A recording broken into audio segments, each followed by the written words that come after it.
اهلا بيكم في حلقه جديده من اومنيفيرس واتشر. النهارده احنا هنسترجع اهم الاحداث اللي حصلت في الام سي يو اللي قبل اند جيم، عشان لو حد ما كانش عنده وقت يجيب ال 21 فيلم من الاول. هو المفروض منذ قديم الازل من قبل خلق الكون نفسه كان في 6 سنجلاريتيز، بعدين حصل البيج بانج والكون نشأ.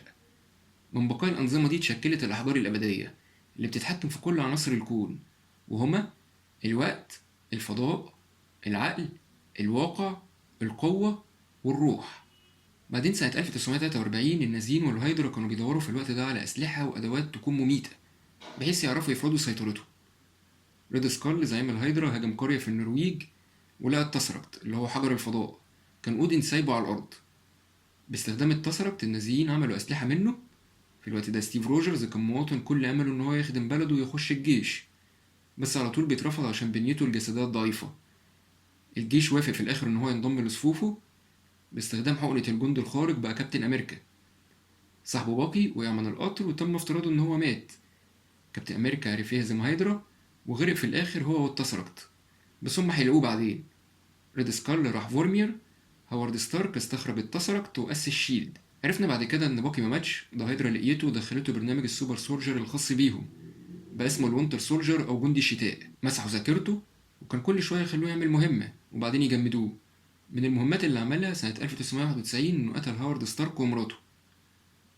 سنة 1989 كارول دانفرز طيار في القوات الجوية الأمريكية انفجر فيها محرك مشبع بطاقة من التسركت، أخدت قدرات وفقدت الذاكرة. وبعدين عرفنا إن التسركت كان في حوزة عالمة من الكري اسمها مارفيل اللي ماتت وقت لما كارول أخدت قدراتها. قعدت 6 سنين بتحارب في القوات بتاعت الكري. سنة 95 كابتن مارفل عرفت الحقيقة بتاعتها وانشقت عن قوات الكري. راحت تدور بعدها للسكرال على وطن. سابت الكوكب بس كانت سايبة جهاز طوارئ مع نيك فيوري إنه يستدعيها بيه لو حصل مشاكل. سنة 2005 الحكومة الأمريكية كانت بتحاول بقالها سنين إنها تكرر تجربة الجندي الخارق بتاع كابتن أمريكا بس من غير أمل. جه في دماغهم طريقة جديدة إن هم يستخدموا أشعة جاما، وده اللي أدى إن بروس بانر يتحول لهالك. سنة 2008 توني ستارك كان عمال بيصنع أسلحة، بعدين اتخطف. اللي خطفه كان عايز يعمل له صواريخ، عرف يهرب في الآخر عن طريق إن هو يعمل بدلة أيرون مان. بعدها بقى عنده فكر معين تجاه العالم، إن العلم اللي عنده والتكنولوجيا يقدر يستخدمهم بشكل أفضل من كده. أعلن العالم بعدها إن هو أيرون مان. نيك فيوري جاله يقترح بعدها مبادرة الافنجرز اللي بيفكر فيها بقاله 13 سنة.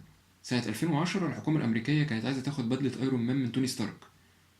توني بعد كده عمل حفلة سكر فيها، صاحبه رودي أخد بدلة من عنده وبقى وور ماشين. ناتاشا اللي هي بلاك ويدو كان بتراقب توني اللي نيك فيوري عشان موضوع مبادرة الافنجرز ده. ومساعدة ناتاشا ورودي توني عرف يتغلب على الخطر اللي كان عامله ايفان فانكو وجاستن هامر. في الوقت ده هالك كان بيحارب اومنيشن في هارلم.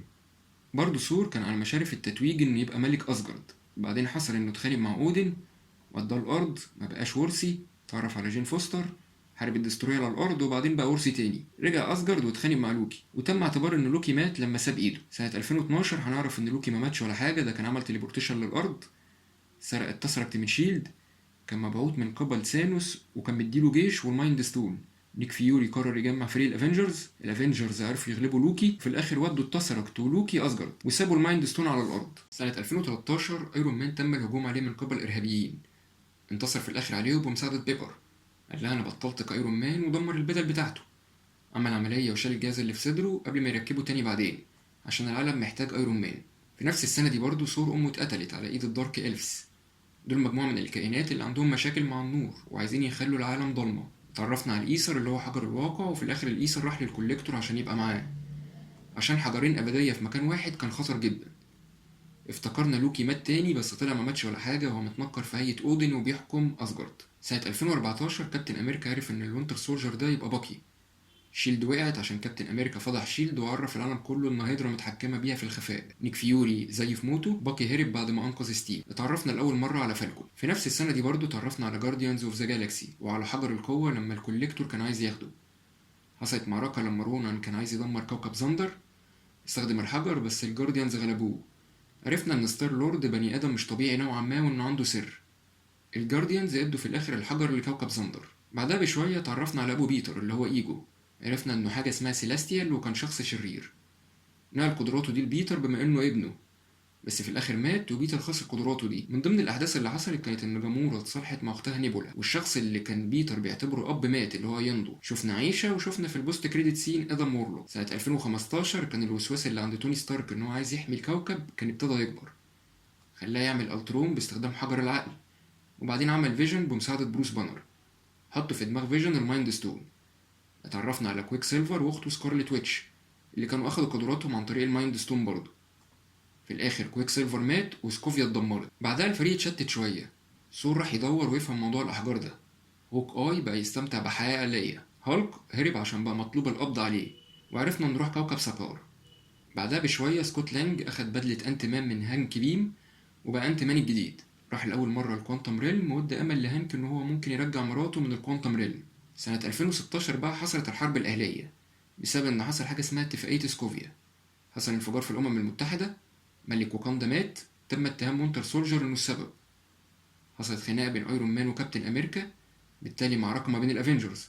كان عايزه يسلم باكي وكابتن أمريكا رفض. اتقدم لأول مرة سبايدر مان وبلاك بانثر.